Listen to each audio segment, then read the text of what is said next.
ቤት የለቀሽ ውጪ፣ ተነሽ ውጪ። የሰርጋችን ማግስት በጣም አሪፍ ገብቶ እየተንጎዳጎደልሽ ነው። አንቺ ያምሻል አግዢው እንጂ ምን? እኔ ሀና ነኝ ጓዳ ገብቼ ወጥ ምናምን መስራት እንጂ አልወለድኩት። የኔ ፍቅር ቁርስ ደርሷል።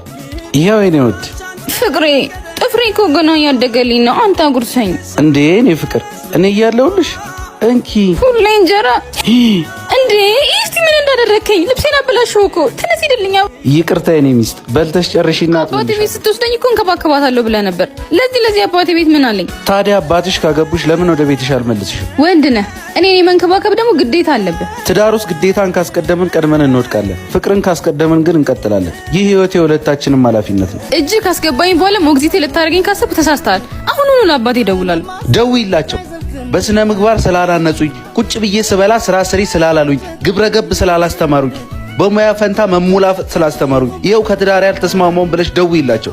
እንኪ ደውይላቸው። ቆይ ያሳየዋለሁ።